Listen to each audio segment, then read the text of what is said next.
Philosophers Live.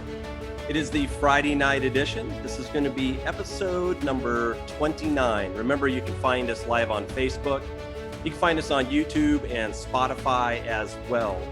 I want to especially thank Aaron Nordstrom for joining us our last episode, number 28. Make sure you go back and check out that episode. It was a wonderful conversation we had with Jason Brock as well. We also want to say best wishes, Aaron, out there. Their band is just now leaving on tour today. So we wish them safety and much success out there on the road. I also want to introduce our co-host for Friday night, Brother Jason Brock. How are you doing, my brother? I'm doing great, Brother Briggs. How are you doing this evening out there in Chandler? Are you in Chandler or are you in Mason? I am. It is the Devil's Doorstop. It's 117. Oh my God! It is cooking out there today. I walked outside in blast furnace. At least the humidity's gone. It was humid a few days ago, but man, it's still a roaster outside. Yeah. Well, I guess I kind of take it from here for just a second.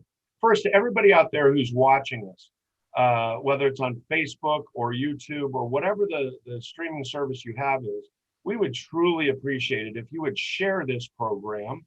And if you have the option of sharing it publicly, not just on your private Facebook page, that would be even more appreciated. So please, if you've got a chance, please do that either now or later in the program after you enjoy what you see. So now I'm very honored to introduce to you Brother Salman Sheikh. Brother Sheikh is right now in Philadelphia, but he comes to us from the William Preston Lodge number 766 in London, right? But he's in Philadelphia now. And he's going to be talking to us tonight about his new book, and it's titled Spiritual Reflections of the Sufi Freemason, Volume 1. I take it Volume 2 is in the works? Yes, sir, right? it is. Well, Salman, it's great to have you here. And if you just start to like to tell us about this new work that you've got out, we'd love to learn more. Thank you, my brother. Thanks for having me. My thanks to Brother Briggs and all of your audience and members for having me on this platform. My journey basically starts off in the aspect of Sufism, the aspect of Islam, the mystic side, which led me to Freemasonry in many ways, because it teaches you the two paths, one destination. And for your audience, I have prepared a presentation which will help me articulate this in a more concise manner. So what I will do is I will do the screen share and I will start this presentation for you. Fantastic. Just give it a moment. Well, that's loading. How you doing, my brother? I'm doing well. All is well. Life is going great. And here's the presentation. There we go. Wonderful. So basically the aspect of Sufism and Freemasonry tied me into this path about what is the purpose of life? Why are we here? And as I was growing up, I always wanted to see society in a way where we could all come together. We could all come together and love one another, whether you be Muslim, Christian, Jew. And I saw that the Masonic fraternity was displaying those values, something that our world which is in such chaos and division, needs it more than ever. So that's why what drew me to the Masonic fraternity and to use its values to help teach that to others. So with that, I will start. And this covers basically the majority of what's covered in my book as well. So I will start with a quote from William Preston, whom my lodge is named after. So he says, "The true Mason is a citizen of the world, and his philanthropy extends to all the human race. Uninfluenced by local prejudices, he knows no preference in virtue, according to the degree in whatever or climate may spring." It also relates to Manly P. Hall, who also says that the true Mason bows before every altar, because you see truth. You see the aspect of the grand architect of the universe, the point within the circle, and everything around that circle is a tapestry of different colors and patterns. That is to be celebrated. And you could take knowing that there's one mountaintop and there's different paths that lead up to that same mountaintop. And that's the beauty in this life and in our brotherhood, where we can all come together and learn from one another. So you have in Sufism the three stages, equivalent to the 3 degrees of Freemasonry. So the first stage is you have to fight the ego coming to light, from darkness to light. So you have to make sure that you're coming without any ill motives to the brotherhood, that you have a belief in God, you're of a good character, and you're there to basically be in a stage of self-improvement, to be a good human being.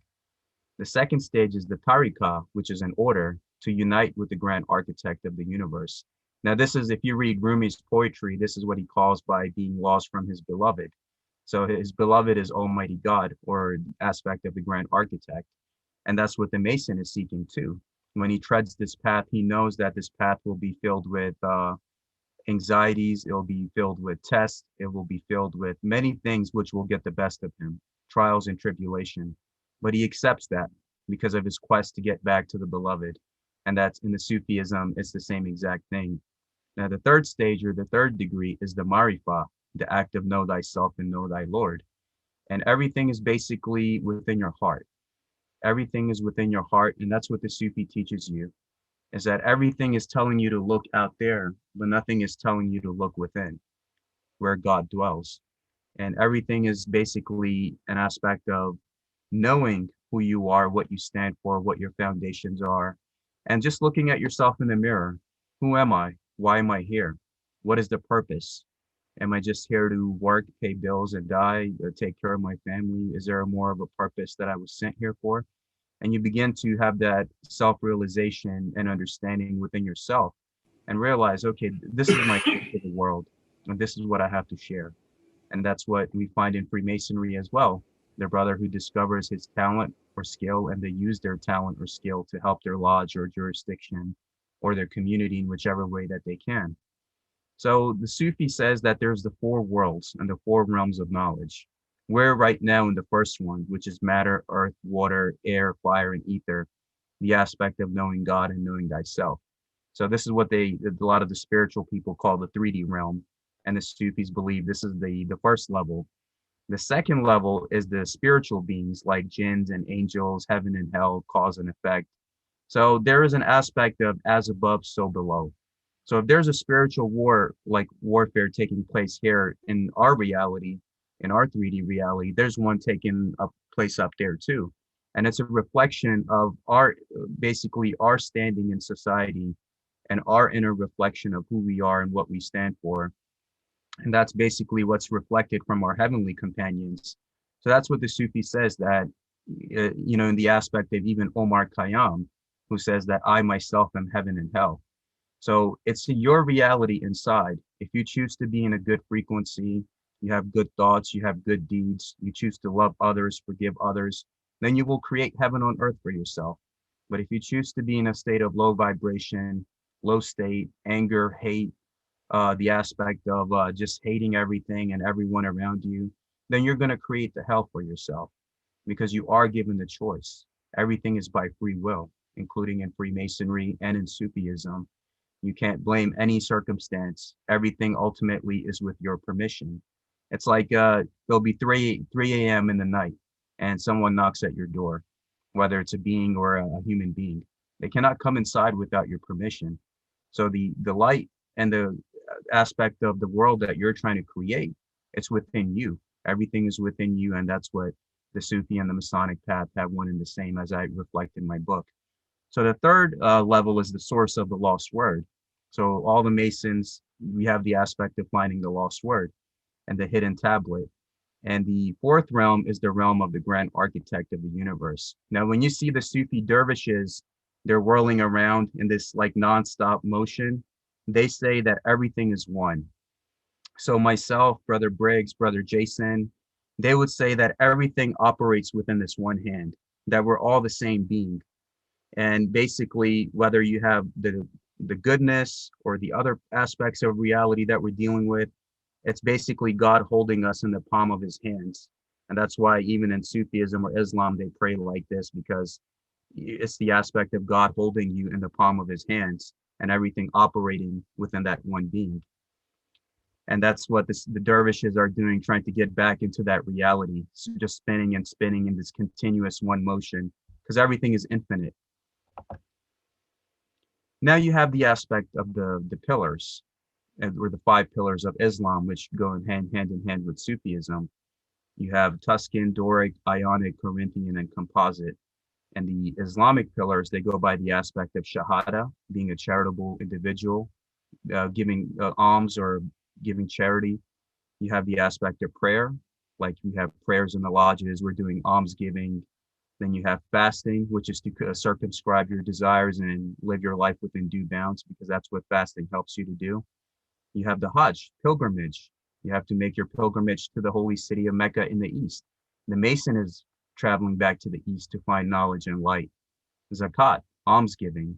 So you see basically the Masonic path or the Sufi Islamic path, it's one and the same in terms of how you're carrying out your lifestyle and how it's helping you become a better human being. Now, you also have the aspect of jihad. Now, many people, especially the last 20 years, there's been a misconception that the Muslims are carry out jihad against Christians and Jews, which is incorrect. The greatest jihad that you can do is within your own self, to lower out your lower qualities and defeat your lower qualities, your lower nature, and have that alchemical transformation of your lower qualities into higher qualities. And that's what, even when we read the book of the alchemist is basically a Sufi sheikh who's guiding Santiago to discover his own powers within him, to fight that jihad with his own nafs and his own self, to become a better human being. Now, many people have this aspect of the light, and what is the aspect of the source. Now, the Sufi tradition, I mean, the historical records would tell you that Islam started with the aspect of the Prophet Muhammad in the 6th century. But the Sufi would tell you that you had the physical avatar of Muhammad in the 6th century, but you also had what is called the light of Nur Muhammad. So they say that all creation, first this light was created and all creation was created from this. It's the aspect of basically first everything there was darkness and then light came, how it's described in the Masonic teachings as well, that first there was darkness and then the grand architect of the universe displayed light on the universe. So they believe that everything comes from this one light. So if we all come from that one light, the Sufi teaches you, how can you hate anybody? If myself, Brother Briggs, Brother Jason, all our brothers all over the world, we're connected under this one brotherhood of man, under the fatherhood of God. If we can all understand this and have this realization, then there is a possibility of peace on this earth. So what is the goal of the Sufi and the Mason? The goal of the Sufi is to become one with his beloved, the grand architect of the universe, and to be better, his adab, in his character, and basically to bring honor to self and humanity. The goal of the Mason is to believe in God, his brothers, smooth as ashlar, from a rough ashlar to a smooth ashlar, and be a better man. So it's 2 paths, 1 destination. It's basically telling you that you're given this life, and if you don't make the most out of this life, you're always reminded with the aspect of your mortality, and that your mortality is there. Don't waste your life. Don't waste your time that God has given you. Use it to be the best that you can be. And that's exactly one and the same with both paths. Now, most people do not realize that the Prophet Muhammad was a widow's son. He had lost his father at a young age, and he was raised by his mother, a widow, till the age of 6, which then after his mother passed away, then he was adopted by his uncle who had raised him. So his uncle also had the aspect of taking care of widows and orphans like Masons do. And that's what he did when he had adopted this orphan child, the son of a widow. So he said, I had come to perfect the adab, or the character of mankind. So the widow's son had came to perfect the character of mankind, just like how we have today of perfecting our character and doing the right thing. And that was when the religious and racial freedom and the different laws were established, such as the covenant of the prophet with the monks of St. Catherine Monastery, which gives rights to Jews, Christians. But, unfortunately, after the death of any leader, you have those that want to maintain their control and don't follow the original laws. So the laws of the St. Catherine Monastery were followed by Saladin in the Holy Land when he protected the Christian pilgrims and their places of worship. So this was originally from the covenant of the Prophet Muhammad. And he instructed mankind to become one ummah meaning community. So all of this is exemplifying is what the Masonic Brotherhood is teaching us in terms of perfecting our character, becoming one community, whether we're black, white, American, from Pakistan, Muslim, Jewish, Christian, we're all one and the same. We all bleed red. We all have tears and heartbreaks for our families, for ourselves. We laugh, we cry. We're all one and the same. And that's what our brotherhood in both the Sufi tradition is teaching us. Now, you also have the aspect in Freemasonry where we're trying to find the lost name of the grand architect of the universe. In Sufism, you also have the aspect of the 99 names of Allah, and the 100th name is missing. And the 100th name is something that you can only find within your own heart. When you reach a certain spiritual station in your life, that's when that realization comes to you. So one of the names of Allah is Al-Basir, the all-seeing. And they say the camel also knows the 100th name. And you see, like even in the shrine, how the camel is given the regard in many ways. So Al-Basir he is aware of the deeds done in the darkness. And there's a story that relates to this. There was a Sufi Sheikh, and he had 3 disciples. You know, of course, everything happens in threes. So he had instructed his disciples that I want each of you to take this chicken and take it in a place kill it where no one can see it. So the first disciple took it to the back of his house and killed the chicken there. The second disciple took it to the forest and killed it there. Now the third one came back to the sheikh and said, I couldn't do it. He said, everywhere I was in my house, in the forest, in the basement, the grand architect of the universe, Al-Basir, was watching me. Everywhere I go, he was watching me. His all-seeing eye was on me. There was no place that I could escape to where his gaze was not upon me.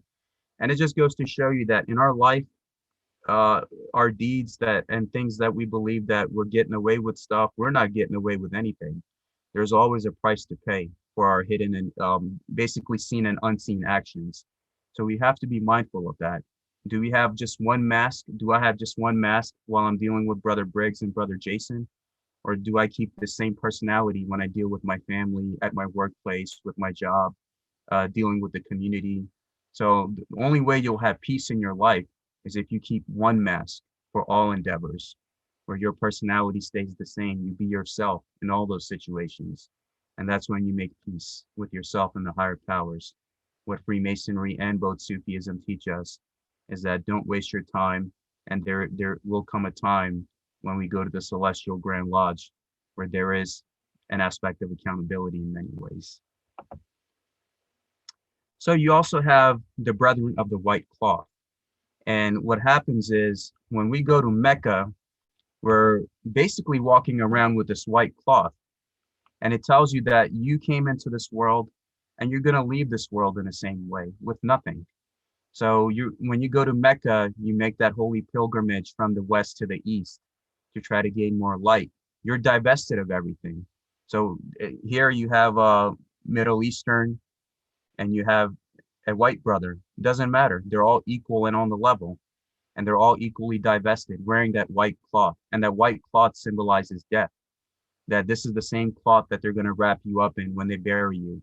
And it basically reminds you of your mortality. Now, the name of this white cloth is called the Ihram, or phonetically Hiram. So you become Hiram when you go to Mecca. And this is what changed also the life of Malcolm X. Because Malcolm X, when he was here, they were telling him to hate others, or hate white people, or hate these people. And when he went to Mecca, he saw that everyone was the same. Everyone was equally meeting on the level. Just how we have the lambskin innocence of a master mason. When one master mason sees another, he knows that that's just a friend that he has yet to meet, a brother. Just like how with Brother Briggs, like we kind of spiritually know each other, even though we haven't physically met.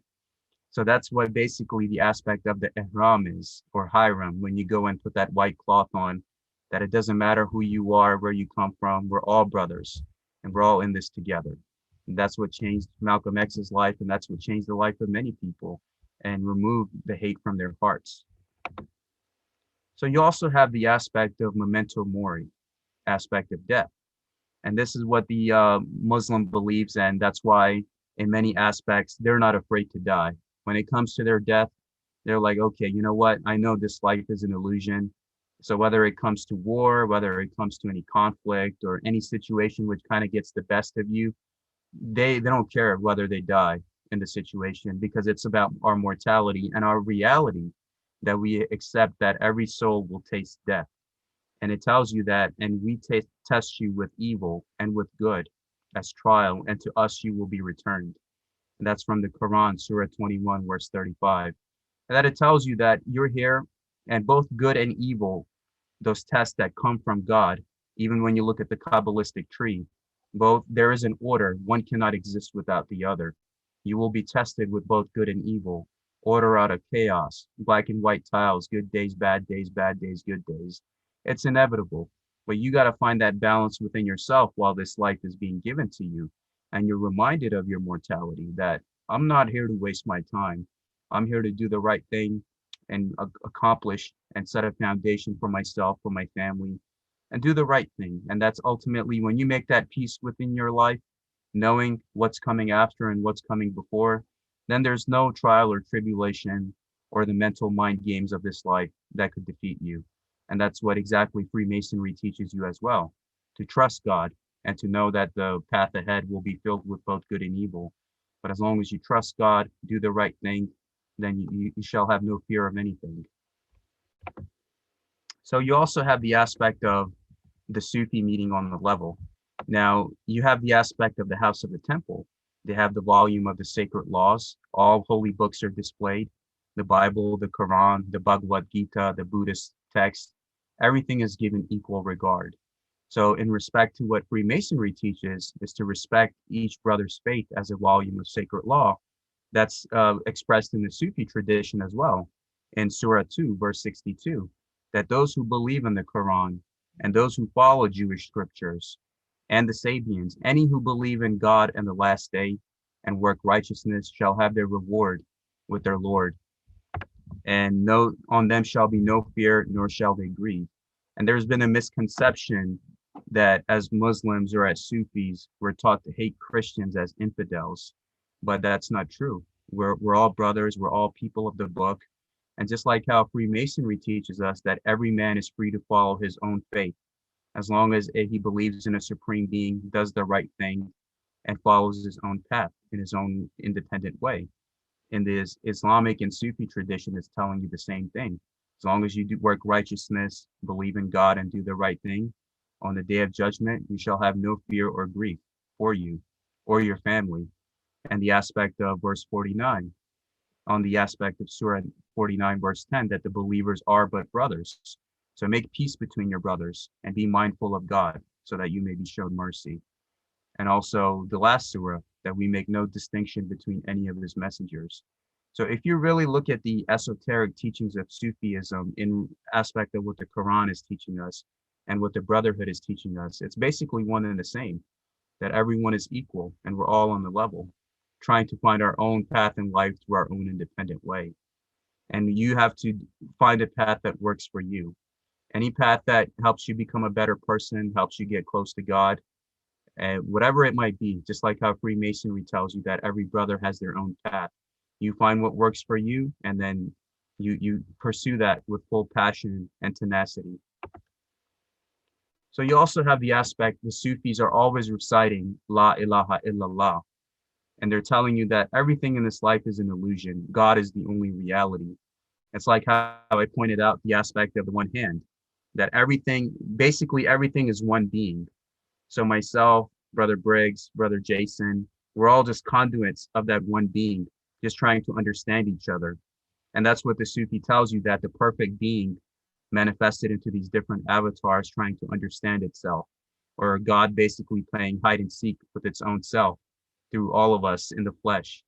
And that's what they tell you about knowing thyself and knowing thy Lord. So the La ilaha illallah gets broken down in 7 syllables. And it basically tells you the aspect of, what the spiritual people call the chakra system today, that you got to work your way up from the root and go and build your temple from the foundation all the way up to the spiritual. So right here, this is the capstone. You are the temple, and this is the capstone. And that's why they tell you to protect your capstone by, wearing the cap. Because first, in a spiritual sense, when you cover your head, it also protects you from vamporoid entities or those that are draining you of any energy. And that's why even with babies, they cover their heads to protect them So you have to have the heart and mind of a child and become that child again in order to get back in the graces of the grand architect of the universe from our current fallen state. And this is from the Sufistic aspect. So you also have the aspect of being duly tested and tried. And then Sufism, I realized when I went to Pakistan and visited all of the Sufi shrines, some of those elders that I had came across, the elders of the East, some of them were very high-ranking individuals. They were high-ranking, but they would be disguised as a beggar on the street to test me. Like, is this guy really saying who he's claiming to be, or is he just like going to walk past me and not help me? So that's basically the aspect of being duly tested and tried. On the left-hand side, we have the Solomonari. The Solomonari are from Romania. They're known as the Inner Earth people. And they also do the same thing, the aspect of being disguised as beggars. And you see, he's holding a gavel, he's wearing a collar, he's holding a book with a double-headed eagle. And the Sufi elders are described in the same way, that they will test you, even after you become a master mason. I'm sure many of you have had experiences with these people coming out of the woodwork and testing you and trying you. And they tell you that when these beggars test you and you basically help them, then they give you their blessing. And with the blessings, everything kind of opens up to you, because it's about being charitable. And that has happened to me many times where I would be walking, somebody asked me for money, I give it to them. And whatever I gave to them, I would get back times 10. So that's an aspect of the grand architect of the universe testing and trying us, which we find not only in Freemasonry when a brother needs our help, but also in the Sufi traditions as well, where you have high-ranking individuals, but he would just be sitting on the street as a beggar because he has let himself go from this world. And that's why when you go to a lot of these deserts, these desert areas, and many people think, how can the Sufi elders live while there's ghouls and jinns and all these other entities living around that would devour your average human being? But these individuals have kind of ascended above a certain terrestrial sphere where the Sufi would not register as a threat or a food source to any of these beings dwelling in the desert. And that's what they're teaching you, is to let go of the attachment of this world so you can become one in your from the state that you fell from. So you also have the master of the work, which is another parallel comparison. So in the lodge, you have the worshipful master who has to master the work. He has to memorize everything and to honor the tradition which was passed on to him.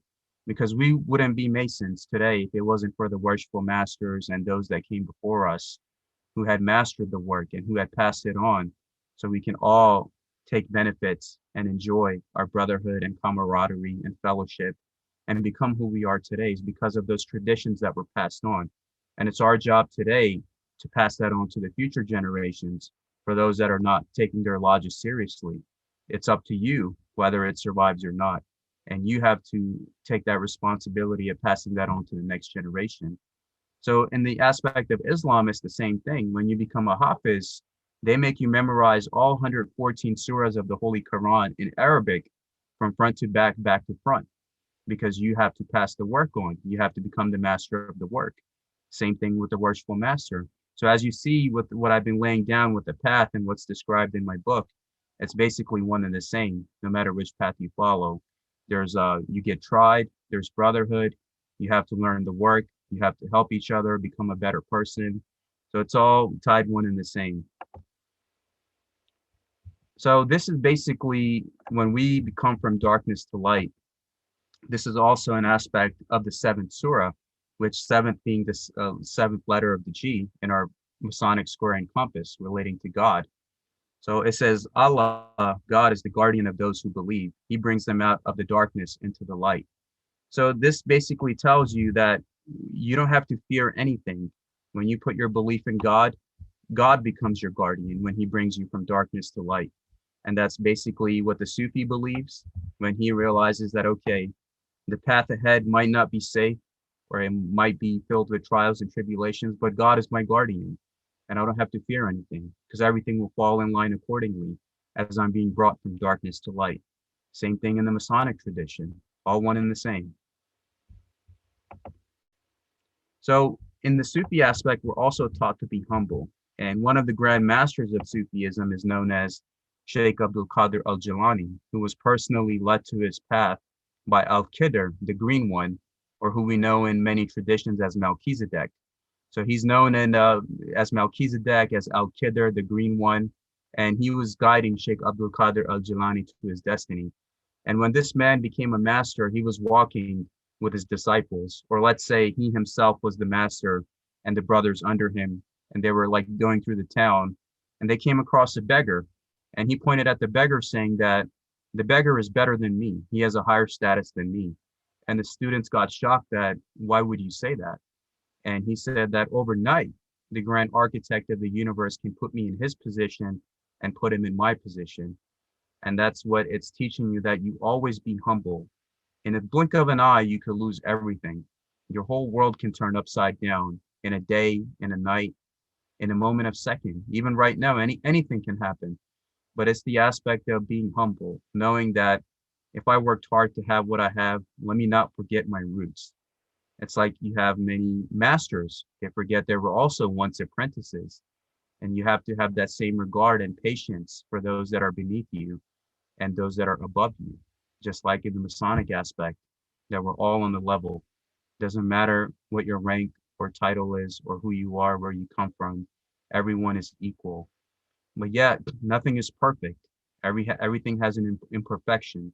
If we were perfect, the Sufi tells you that if we were all perfect, then we wouldn't be in this realm, because this realm is a spiritual school. And the only way you can get out of here is when you achieve that perfection. And that's basically in the other traditions what they lay out to get out of that wheel, that dharma wheel of the samsara and the reincarnation cycle, because it's all relatively one and the same. You have to know the roots and what you're leaving behind for your brothers. So you also have the aspect of the Sufi. Now, this is interesting because in the historical records, they tell you that the Knights Templar don't have any historical links with Freemasonry. So we just go by what the tradition teaches us. So on the top of the hat of the Knight Templar, he has the wool, the suf. So with the word Sufi, it comes from the word suf, wool, purity, tasawwuf. Everything is the aspect of the purity. And when the Knights Templar were in the Holy Land, they were taught by the Al-Banna Sufi order. And Al-Banna Sufi order were tied to the old man of the mountain, Hassan Saba, and one of his deputies that was in the Syria area, known as Rashid ad-Din Sanan. So Hassan Saba and all of these, like the assassins and Templars, they were all studying under the King Solomon's temple, what we know as the Al-Aqsa Mosque. That's why in the battle during the Crusades, because the assassin also wore white and red, and so too did the Templar. So when there was a battle going on, they didn't know which side was which because they were both one and the same. They were technically brothers in a way. They were both helping each other when needed, or they were on opposite sides, as we see it happens in world history and in conflict, that brothers can be on opposite sides of the conflict, but they're all working towards the same goal. And that's what the history of Hassan Saba and the old man of the mountain, the Al-Banna Sufi order, and why the Templars have the wool on top of their hats, because that symbolizes them being the Sufi as well, the master of purity, and having that aspect of purity on top of their heads. So you also have the numerology point of view, because of course everything is done by the numbers, right? So Freemasonry in the gematria comes up to the exact value of 787, especially with the if you use the Jewish cipher. And with it, it's simplified to 22, which can be simplified to 4. The 4 directions of the world, the 4 cardinal virtues, the aspects of the 4 levels, like I mentioned it earlier in the presentations, the 4 realms that you have to get across to become one with the Grand Architect. And 787, if you look at the Arabic numbers, it's the square and the compass. And that basically symbolizes the alchemical transformation from man into like lower qualities into higher qualities. And the Sufi lodges where the Knights Templar were studying at, a lot of them outside had the numbers 787 written outside of their lodges, which is the square and the compass. And as we see with the gematria, that's its exact value. So the numbers and the letters all tie in together. And 787 is equivalent to the Sufi phrase of Bismillah ar-Rahman ar-Rahim, in the name of Allah, God, the Beneficent and the Most Merciful. So when I came across the square and the compass, when I first saw it, to me, that was Bismillah ar-Rahman ar-Rahim, that everything is about God, for God, and by God.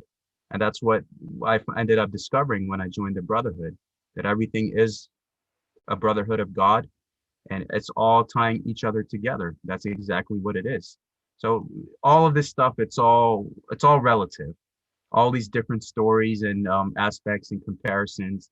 It's like I said, everything is a point within a circle, and it's all tying you back to that one source, no matter which way you perceive it from. There's truth in every path. So you also have the cable tow, and in the Holy Quran, they mention in Surah 3, verse 103, that hold fast together to the cable of Allah, God, and be not divided. Remember the blessings that Allah bestowed upon you. You were once enemies. Then he brought your hearts together so that through his blessing, you became brothers. So when we have the aspect of our cable tow, we try to help our brothers if it's within our capability or reach to do so. And this is what the Holy Quran Sufi aspect is teaching us as well, that you're on the outside world, everyone sees each other as different, that I'm white, I'm black, I'm Christian, I'm Muslim, I'm Jewish. But when you go past those doors of the temple or the doors of the lodge, you all become brothers. And it's telling you first you were divided, and then your hearts came together and you became brothers with the blessing of God as we ask for God in our undertakings. So it's all basically the aspect of unity, charity. If it's somebody within my distance where I could help them, and within my reach to do so physically, financially, emotionally, then I am obligated to help them as my brother, as they are with me. And it's all tied in together, that with God, you have to take this path seriously. And it's all teaching you that those that come into the Masonic Brotherhood and don't take it seriously or disregard it or disrespect it, you not have only cheated yourself, but you have cheated the grand architect, the creator of the universe, and yourself ultimately, because you have to bring out the best in yourself and be charitable to all those before you. And that's why you get tested in these different moments, to show you that those words are not just words. There are actions which will take place and events that will take place throughout all of your life, like a movie, and it will test you to see if you're truly a brother or not. And that's when the blessing of God opens your heart to see everything. So you also have the aspect of zikr, or what the Sufis always zikring with their beads and praying all the time. And in ancient Egyptian, they used to call that the haka, eating the word of God. So everything is basically the aspect of prayer. And in the Sufi tradition, they tell you that when you're, let's say, being attacked by any dark elements, or you're under any spiritual attack, always stay in a state of prayer. And it doesn't matter what you do. I could do Bismillah ar-Rahman ar-Rahim 100 times on the beads, or a Christian brother could do the Lord's Prayer 100 times a day. You have to pick what works for you, but what's the most important thing is the intent behind your words. Everything is about intent and synchronicity. So if your intent is the right way, just like how when we gather together and our intent is to have brotherhood, peace, fellowship, breaking bread with each other, and that's exactly what ends up happening. So it's all about your intent and the reality that you're trying to create, because it also tells you that the affairs of this world in the Holy Quran, or the occult aspects of Islam, it tells you that man is basically the deputy of this world in terms of God handling everything. So God has given you common sense, logic, as it's taught in our liberal arts as well, to use logic, to use these different aspects of your heart, mind, body, and soul to realize what is actually correct. And in Masonry, they tell you you get out only what you put into it. And a lot of these traditions, including Sufism, they tell you that God can only help you when you help yourself. Know thyself, know thy Lord. So everything is basically an aspect of self-improvement, taking responsibility, doing the right thing for yourself and family, and just being the best that you can be. And, the best way to, put that. So you also have the magic carpet, Now, in Aladdin or all these things that you watch, they have the aspect of the magic carpet, and the Islamic prayer rug is the oblong square, which is the temple. You are the temple in the flesh, in what the Sufi tradition teaches you. And then when you're on the temple, you have to be barefoot because you're walking on holy ground. And when you pray, you see that there's the Kaaba, which is the perfect ashlar stone. You have the pillars, you have the archway. And when you pray, you're elevating yourself to a higher state of mind, a higher state of being. And when you pray, you also pray to the pillars on your temple. And you say salam here and you say salam here after you finish the prayer. And that's what the magic carpet is symbolized in a lot of these movies and video games and cartoons, that the magic carpet is lifting you up. And that's that magic within you. When you keep yourself in a state of purity, think good, know good, do good, live a good, clean life, what our brotherhood teaches us, what the Sufi tradition teaches us. No matter whatever tradition you follow, any brother is free to follow their path. And each of those traditions teach you a life of purity. All of it is basically a set of code of conduct to teach you how to follow your life in a civilized manner. And that's what it's telling you. To access the magic carpet, you have to access the magic within by being in a state of purity and prayer. So most people do not know that the only state in America to have an Islam Day every year is Hawaii. So Hawaii, out of all of the states of the Union, is the only state to have an Islam Day. And if you look here, this is like 200 years before the creation of what we know as the USA, which was established in 1776 and incorporated in 1871.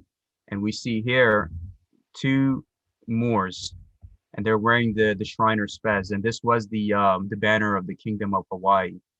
And if you look at the last king of Hawaii, he was also part of the Islamic Shriners. And that's why Hawaii is the only state of the Union which celebrates the Islam Day. And if you go and look at the names of the streets and look at the aspects of the areas, all of it will make sense to you. Now, a lot of people think that when we have the aspect of the American Civil War, and both brothers from other sides, when they recognized each other as brothers, they spared each other's lives. Whether it was in the American Civil War, here in Pennsylvania, there's a monument in Gettysburg, brother to brother.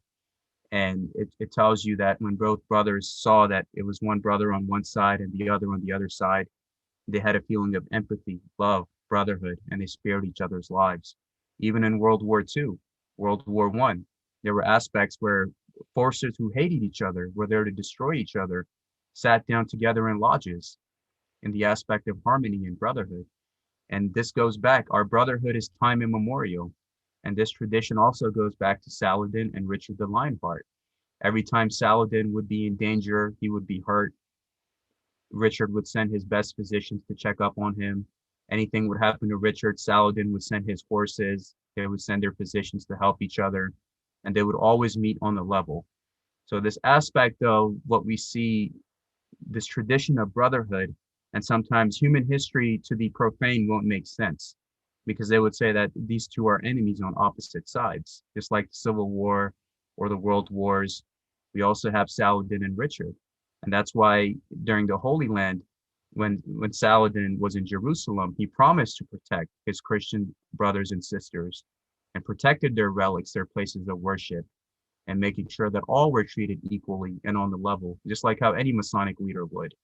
And if we have an abundance of Masonic leaders today, then there would be an aspect of peace and nobility established back on this world. So that's the story between Richard and Saladin. Even in the Scottish Rite, you have the Knight of St. Andrews, where you have the green Islamic background plus mixed with the knighthood. And for those that have witnessed that, you would know that when the Knights Templars were there, it's the aspect of both learning from each other, for both learning the aspect of brotherhood and understanding that each path is there to help us become better and leave this world in a better condition than we found it in. Same with the Masonic double-headed eagle. It's telling you to absorb knowledge from all directions, whether it's from the east or the west. Wherever you can find knowledge, And that's why you see the Mason, he's always reading, he's always studying, he's always gathering different books, gathering his library.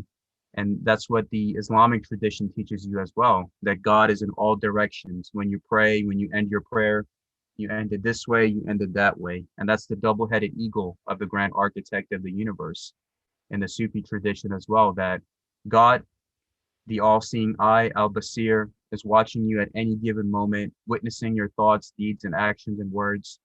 And you're here. And of course, everything that my trust is in God. So everything is about God and becoming a better human being and smoothing out your rough ashlar into a smooth ashlar. Same aspect of the Sufi traditions. I searched for God and found only myself. I searched for myself and found only God. So it's basically what the Masonic traditions and Sufi traditions teach you, is that you have to walk this path. You have to walk this path. You took the effort to come to this path and find it, and others have walked it, but you have to walk it for yourself. And there are realizations and twists and turns, the black and white tiles, good times, bad times, order out of chaos, and everything that will come in your life, and which ultimately it will help you find that realization. And I can attest to that. I am somebody who has joined this brotherhood. I had left it, I had re-entered it, and I have gained a different appreciation for it, because I realized that sometimes you have to fall down in order to get back up. Just like how it's shown in the Batman movie, every time he tries to get out of the cave, he falls down, he falls down, he falls down, but he never gives up. Eventually, he got out of there. And that's what the Sufi and Masonic path is teaching us as well, that there will be trials and tribulations. There will be hard times that will come in your life. But when those hard times come, are you going to fold and run away? Or are you going to strengthen yourself and hone your character and your ashlar and become stronger and better and keep proceeding forward? So you also have the altar and the pillars inside the Kaaba. Most people do not know what's inside of the Kaaba in the holy city of Mecca in the east. So you have the perfect ashlar stone, and when the grand architect of the universe told Abraham to construct the house of God, he had told him, I have given you the tools. Now you construct the house of God. And this is exactly how he constructed it. The perfect ashlar stone, and it's a square perimeter. And inside of it, you have the pillars and the altar. Same thing. When you're at a Masonic lodge, you have the three great lights. You have the pillars, you have the altar, and you have all the brothers around dressed in white, like how we're all dressed in our lambskin Master Mason apron, equal on the level. Doesn't matter if you're white, black, whatever. Everyone is equal, trying to get close to God, to basically symbolize that within their own hearts, and which most people get confused that we worship the black stone in Kaaba, which is not true. Everything is allegorical. You have to connect to God on an internal level and on an external level. So it's all connected, even here with the Islamic prayer rug, with how the architecture is in Mecca and the holy city of the East. For me, it was all Masonic. So when I joined Freemasonry, it was just like coming home for me, because what I saw in the Sufi tradition, what I've experienced in Freemasonry, was basically one and the same for me. And the symbol right here, the Sufi heart with the wings, that basically tells you of your soul elevating to a higher level. And it's interesting because I had a dream. It was at this time last year, I had a dream that I was in this beautiful place, white castle with large pillars, and there was a squaring compass flying around me with wings on it. And when I woke up, I realized that I had dreamt of myself visiting the Celestial Grand Lodge, because I was connecting myself to a higher level. And when you do, that's when that doorway or that eye of the mind or the capstone opens up to you. But you got to work for it. Nothing is given, you got to work for it. So that's pretty much it. That's my presentation of how Sufism and Islam and Freemasonry are basically two paths, one destination. Whether you're a Sufi or a Mason, it's all teaching you the same exact thing. And that's my message, that let's eliminate all of the hatred that there is in the world, and let's help each other get that understanding and love for one another. There were many in my own Islamic community as well that had misconceptions about Freemasonry, but myself becoming a Mason and educating them and eliminating the conspiracies from their minds Many of them ended up joining the Brotherhood. So we need that exemplification that if we can all come together and love one another, no matter our race and religion, then why can't the rest of you? Where I can sit down in a room and call a Jew my brother, call a Christian my brother, call a Hindu my brother, and tell the world that this is what all of our teachings are teaching us, like I showed the verses from the Quran. And we can't let the agents of chaos. So we have to realize as above, so below. And there's a fight between light and dark taking place here. There's one taking up place up there too. And these agents of chaos will come and try to divide us. That I consider somebody an infidel, or I don't like these other people. We have to have discernment. We have to have discernment about who we are, what we stand for, what we're listening from. It's like what we see on the media, right? In 2002, all you heard was anthrax, anthrax, anthrax. 2003, they went, nothing was there. What was the price? Millions of innocent people died. Thousands of US troops died. Some were traumatized and injured for life over a lie. And that's what the agents of chaos do, is they put us against each other while we suffer, and they profiteer off of our suffering and our fear.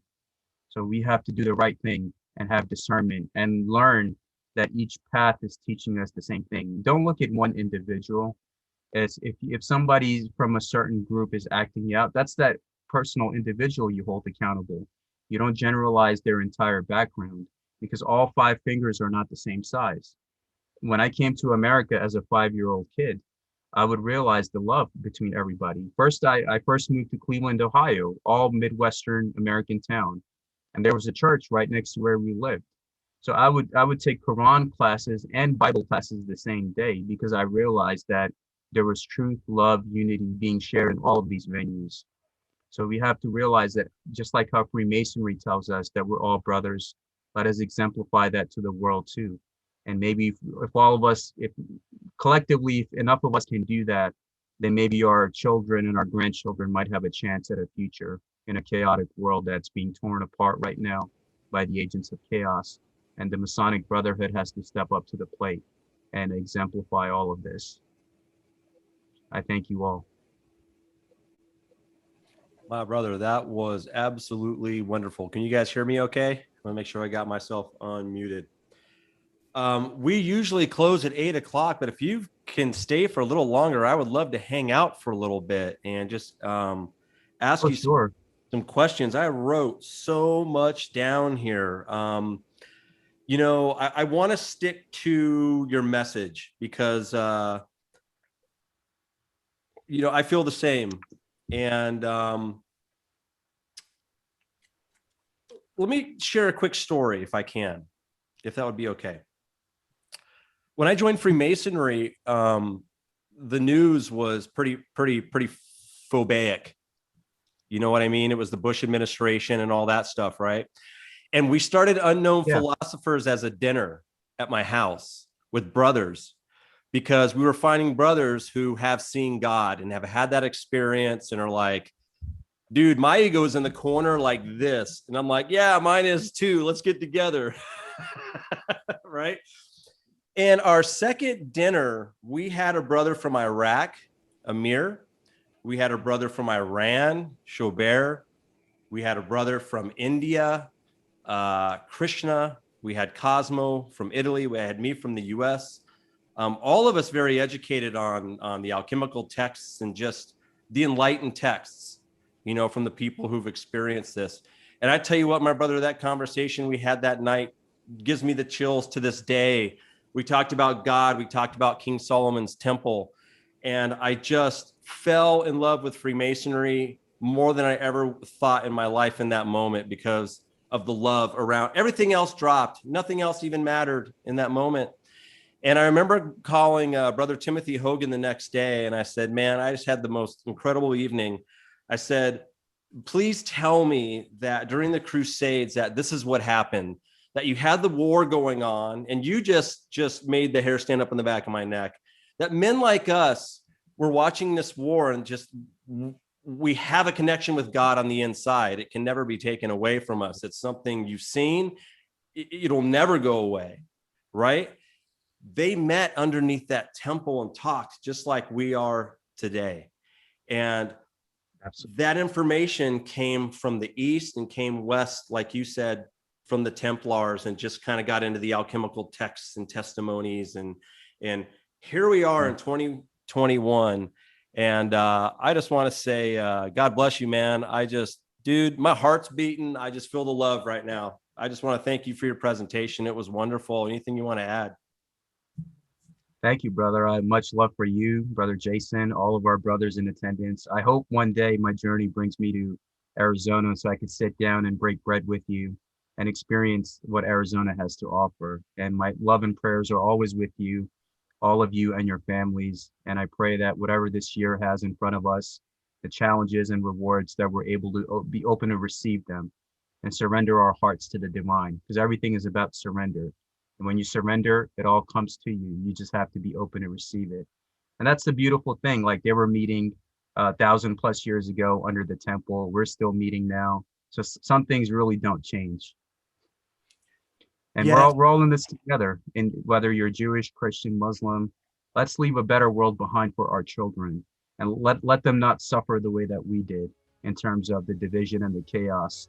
Let us, because we inherit our world from those who have fought for it, and those who have passed it down to us, including our lodge, our brotherhood, our world, the quality of life that we have in this country. Let us preserve that and not let it fall astray. So when your kids, my kids, brother Jason's kids, they have a world where they can survive. And that's what we have to do, is we have to pass. The temple basically goes from one hand and one generation to the other, with Mother Earth herself being that grand temple. And we have to do the right thing and just take life one day at a time. Briggs, I really feel that's an inspired way to end the show. But I want to say, before we do go, for everybody listening and watching, you can find Brother Salman Sheikh's book. It's called Spiritual Reflections of the Sufi Freemason, Volume 1. Please go out and find it. Thank you. Thank you, Brother Salman. Love to all of you. I don't want to add anything else to this, man. That was beautiful. If you could leave us with some words of wisdom that we can all focus on through the week, that would be incredible. Thank you, my brother.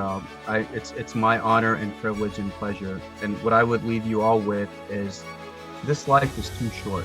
Don't hurt anybody. Don't break anybody's heart. If I went to sleep right now and I don't wake up, I could face the grand architect of the universe knowing that I did right by my brothers. So if there's anybody you need to pick up the phone, call, and ask for forgiveness, you need to text them, whatever it is that you need to do, let go, travel light, and that includes keeping your heart light. So whenever that call comes for you to go to the Grand Lodge above, you could go with a clean conscience and a clean heart. Just do the right thing while you have the time to do so, and love each other and forgive each other. That's the only way we can restore some sanity and some order in this world.